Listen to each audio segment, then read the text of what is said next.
Sa isang maliit na baryo sa Hilaga, si Noel ay palaging nakikita sa kalsada. Kasama niyang naglalakad ang kanyang ina. Ang kanilang mga paa ay laging marumi, puno ng alikabok at putik mula sa mga kalsadang hindi pa sementado. Tuwing hapon, inaalalay niya ang kanyang ina na may sakit at mahina na. Habang dumaraan sila sa mga tambak ng basura na umaalingasaw ang mabahong amoy. Ang kalye ay palaging abala, ngunit si Noel at ang kanyang ina ay walang kibo. Patuloy na nagtatrabaho upang mangalap ng anumang makakain o kahit na mga gamit na maaari nilang maibenta. Ang buhay nila ay puno ng pagsubok. Wala silang pera para bumili ng bagong damit. Kaya't ang kanilang mga damit ay luma na at halos wala ng silbi. Ngunit sa kabila ng lahat ng ito, si Noel ay patuloy na nangangarap ng mas maganda at mas maliwanag na bukas. Anak, huwag kang mag-alala. Makakaraos din tayo ha. Sabi ng kanyang ina sa kanya habang magkasama silang bumababa ng kalsada patungo sa basurahan. Paano po nanay? Wala naman tayong magagawa. Kahit anong pilit natin, wala rin namang nagmamalasakit sa atin. Sagot ni Noel. Ang kalungkutan ay sumasaklaw sa kanyang mga mata. Habang dumaraan sila, narinig nila ang tawanan ng ilang mga bata mula sa kabilang kanto. Anak ng basurero! Sigaw ng isa sa kanila habang pinagmamasdan ng mga paa ni Noel na puno ng putik at dumi. Hindi tumugon si Noel. Alam niyang ito ang kinasanayan ng mga kabataan sa baryo. Minsan, may pagkakataon na tinutokso siya sa kanyang itsura, sa amoy ng kanyang katawan, o kahit sa kanyang mga gamit. Ang mga salita ay parang mga tinik na dahan-dahang sumasaksak sa kanyang puso. Ngunit hindi siya nagpatinag sa mga ito. Alam niyang ang kanyang lakas ay hindi nakasalalay sa kung paano siyang tinitingnan ng iba. Habang naglalakad sila, nakita nila si Mang Lito, isang mayamang may-ari ng karinderya, at pati na rin ibang mga negosyo. Ang mga mata nito ay tumaas nang makita silang papalapit. Sa hindi inaasahan, siya ay nagsalita. Nako, ay na naman ang mga mahirap, mga basurero. Hindi ba kayo naiiya ha? Ang mabuti pa, umanap na lang kayo ng ibang lugar na mapagpupulutan ng mga basura at wag dito. Nakakadiri kayo. Ang mga salita ni Mang Lito ay parang tinidor na bumaon sa kanilang balat. Pinilit ni Noel na wag na lamang itong pansinin, na para bang hindi niya ito narinig. Patuloy silang naglakad. Ang kanyang ulo'y nakatingala at naglalakad ng may tapang, habang ang kanyang ina ay walang kaimik-imik at patuloy na sumusunod. Hindi nila ito pinansin. Ngunit sa bawat hakbang ni Noel, naramdaman niyang lalong tumitindi ang sakit ng pagkatalo. Pero sa kabila ng lahat ng ito, hindi siya nagpatinag. Ang mga salitang tinatanggap niya ay isang paalala lamang ng kahirapan ng buhay, ngunit hindi ng kanyang kinabukasan. Pagdating nila sa bahay, nakita ni Noel ang kanyang ama na isang mang-uukit sa kahoy. Kakauwi lamang galing trabaho at nang may kwento nila ang nangyari, ito ang kanyang sinabi. Ipangako mo anak, Wika ng kanyang ama, na huwag mong kakalimutan na kahit kailan, hindi mo kailangang maging tulad nila. Ang kanyang ama ay may sakit rin at madalas na palaging nasa trabaho. Pero kahit na hirap, hindi ito nawawalan ng pag-asa. Maliit lamang ang sahod ng kanyang ama, pero kahit papaano, ay ginagawa nila ng paraan at kanilang pinagkakasya. Bumangon si Noel mula sa isang sulok ng kanilang bahay at umupo sa harapan ng lamesa. Pinili niyang mag-aral, kahit na ang mga aklat na hawak niya ay luma na at malapit ng mapunit. Pinagsama-sama niya ang sirang peraso ng kanyang mga pangarap. Ngunit bawat peraso ay napakahalaga. Sa kabila ng mga tukso at paghihirap, isang pangarap na nagsisilbing gabay ang sumiksik sa kanyang isipan. Balang araw, hindi na ako magiging basurero. Hindi na kami mamamasura ni inay. Sa kabila ng patuloy na pangalipusta at sa kabila ng hirap, nagsimulang magbago ang buhay ni Noel. Ang mga taon ng paghihirap at sakripisyo ay nagsilbing pundasyon para sa kanyang mas matibay na pananaw sa buhay. Sa bawat araw na siya ay magtatrabaho, ipinagpapasalamat niya ang bawat sandali ng pagkakataon upang siya ay matuto. Kahit pa ang mga gawain ay mabigat at nakakapagod. Lumipas ang mga taon at si Noel, bagamat nananatiling mahirap, ay nagpatuloy sa pag-aaral. Nang siya ay makapagtapos ng elementary, nagpatuloy siya sa high school sa kabila ng lahat ng mga balakid. Hindi biro ang pagsasabay ng trabaho at pag-aaral. Ngunit si Noel ay natutong magtiyaga. Isang araw, sa isang pagkakataon sa pag-aalungkat ng basurahan sa isang kanto, nakatagpo siya ng isang lumang libro, isang aklat patungkol sa negosyo at pamamahala. Magiging mayaman ba ako kung ito ang babasahin ko? Tanong ni Noel sa sarili. Ngunit hindi siya tumigil. Bawat pahina ng aklat ay pinuno niya ng pagnanais at pinuno niya ng determinasyon. Pinag-aralan niya ito gabi-gabi, habang ang iba pang mga bata ay natutulog na. Siya naman ay nag-aaral ng mga estratehiya sa negosyo at kung paanong makapagsisimula ng isang kumpanya. Ngunit ang lahat ng ito ay hindi naging madali. Kasama ang mga libro, mga pag-aaral na madalas ay inihirapan siyang maabot, at ang mga hindi inaasahang problema sa bahay. Si Noel ay natutong humarap sa mundo ng may tapang at malasakit. Hanggang sa isang araw, habang siya ay nag-uugas ng mga pinggan sa isang maliit na kainan, isang matandang lalaki ang dumaan sa kalsadang iyon. Ang matandang lalaki ay si Ginoong Felipe, isang retiradong propesor ng negosyo mula sa isang kilalang universidad. Habang ito ay nakatambay sa kanto, nakatingin ito kay Noel, sapagkat nakatawag ang bata ng pansin sa kanya. Bata, mukhang abala ka ata sa paglilinis. Pero nakikita ko sa iyo na may potensyal ka. Wika ng matandang lalaki, sabay lapit kay Noel. Nagulat si Noel at hindi kaagad nakasagot. Wala siyang alam patungkol sa matandang ito at hindi niya alam kung anong ibig sabihin ng mga salitang iyon. Sa mga mata ko, nakikita ko na may masigit ka pang mararating. Buksan mo ang iyong mga mata, bata. Hindi mo alam kung anong magagawa mo kung ikaw ay patuloy na magsisikap. Gusto mo ba yon? Patuloy ng matanda na inabutan siya ng isang maliit na aklat at nagbigay ng isang simpleng payo. Mag-aaral kang mabuti ha. May mga pagkakataon na hindi mo inaasahan. Ngunit makakakita ka ng landas na tatahakin mo. Kung patuloy kang magsisipag, magiging matagumpay ka. Wika ni Ginoong Felipe bago ito umalis. Si Noel ay hindi kaagad nakapagsalita. Ang mga salitang iyon ay tumimo sa kanyang puso.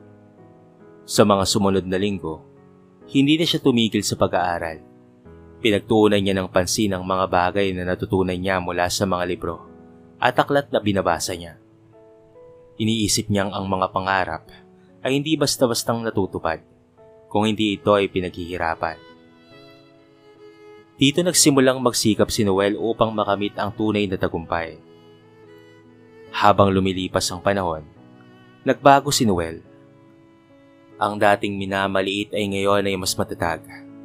Natutunan niyang hindi na ituring ang kanyang kahirapan bilang hadlang, kung hindi bilang isang hamon sa kanya. Pinubuo na niya ang mga pangarap at nagsimulang mangarap ng malaki. Mangarap ng isang buhay na hindi na siya nakadepende sa iba. Isang araw, habang naglalakad siya sa kalsada, napansin niya ang mga kabataan na noon ay tinutokso siya. Pero ngayon, siya na ang may hawak ng mas mataas na pangarap at hindi na siya nababahala sa kanilang mga tawa at pangungutya. Tinutok niya ang kanyang mga mata sa hinaharap at ang kanyang mga hakbang ay mas matatag. Balang araw, ako ang magpapakita sa kanila ng tunay na halaga ng pagsusumikap, sabi ni Noel sa sarili. Ang kanyang mga pangarap ay patuloy na nag-udyok sa kanya para magpatuloy sa buhay. Dala ang kaisipan na balang araw ay tatanghalin siya, hindi bilang isang basurero lang, kung hindi bilang isang tao na pinaghirapan ng tagumpay. Habang tumatagal, ang buhay ni Noel ay patuloy na umuunlad. Bagamat patuloy na nagtatrabaho sa araw-araw, hindi siya tumigil sa pag-aaral at pagpapabuti ng kanyang sarili. Nais niyang magtagumpay sa buhay. Ngunit ang tagumpay ay hindi laging madali o mabilis na makakamtan. Patuloy niyang pinag-aralan ang mga negosyo at ang mga estratehiya na magdadala sa kanyang layunin. At sa tuwing ang gabi ay dumarating, palaging may mga pangarap na nagsisilbing gabay sa kanya araw-araw. Si Ginoong Felipe, ang matandang profesor, ay naging mentor ni Noel. Pinibigyan siya ng mga mahalagang aklat at aral patungkol sa negosyo at pamamahala.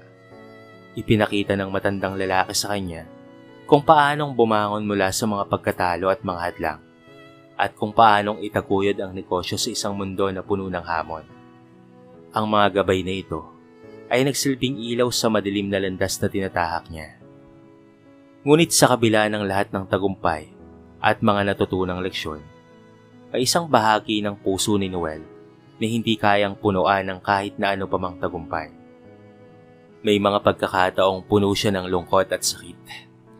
Palagi niyang naaalala ang araw na iniwan siya ng kanyang ina. Tama ang narinig mo. Wala na ang kanyang ina.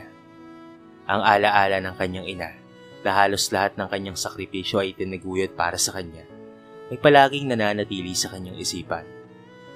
Hindi niya makakalimutan ang ipinayo nito. Anak, kahit gaano ka kahirap, hanggat may puso ka na handang magsikap, magiging matagumpay ka balang araw. Malungkot man, pero wala na ang kanyang ina. Ganon rin ang kanyang ama. Kaya naman hindi lamang paghihirap pinansyal ang dinanas nitong si Noel. Hindi lamang ang pagkawala ng kanyang ina at ng kanyang ama ang nagpapabigat sa kanya. Pati na rin ang mga alaala ng mga taong ng api at ng maliit sa kanila. Katulad na lamang nitong si Mang Lito, na siyang may-ari ng karinderya na palaging nangungutya sa kanila noon, ay isang malaking alaala na hindi madaling mawala sa isipan ni Noel. Si Mang Lito ay hindi lang basta tao na nagmamalaki dahil sa kanyang negosyo, kung hindi isa sa mga taong nagbigay daan sa pagbuo ng mga sugat sa puso ni Noel. Ang mga pangaalipusta ni Mang Lito sa kanilang pamilya ay siyang nag-ugat ng hindi pagkakaunawaan sa kanilang buhay. Pero ganoon pa man, dumaan ang mga taon, naging matagumpay pa rin si Noel sa kanyang pagninegosyo. Isang araw, bumalik siya sa kanyang lumang baryo, dala ang mga pagbabago sa kanyang buhay. Hindi siya nagpakita kaagad sa mga dating kababata at mga kapitbahay. Bagkus pinili niyang magtago at magmasid. Gusto niyang makita kung papaanong nagbago ang kanilang buhay. Habang naglalakad siya sa kalsada, nakasalubong niya ang mga kabataan na dati tinutokso siya. Ngayon, nakikita niyang may mga pangarap na rin ang mga ito, ngunit hindi may iwasang magtaka kung ano ang nangyari sa kanila. Dumaan siya sa harap ng karinderya ni Mang Lito at nakita niyang tila unti-unti na itong nagsasara. Nakita niya si Mang Lito na nag-aalala sa kung papaanong makakabawi mula sa mga utang. May mga kabigatan ng puso ni Noel, ngunit hindi niya naisip na siya ay makiganti. Nais niyang maging mas mataas kesa sa mga ito. Hindi para makiganti, kung hindi para ipakita na ang tunay na lakas ng tao ay hindi nababali ng mga alingaungaw ng nakaraan. Isang araw, lumapit si Mang Lito kay Noel sa isang hindi inaasahang pagkakataon. Nagtangkang humingi ng tawad at humingi ng tulong kay Noel para sa negosyo. Noel, alam ko marami akong pagkakamali sa iyo noon. Pero sana, mapatawad mo ko. At sana naman, patulungan mo kami. Hindi ko na kasi kaya. Naramdaman ni Noel ang hirap sa boses ni Mang Lito, ngunit hindi siya nagpadala sa emosyon. Tinutok ni Noel ang mga mata kay Mang Lito at nagsalita ng kalmado. Mang Lito, ahaminin ko, masama po ang loob ko sa inyo noon.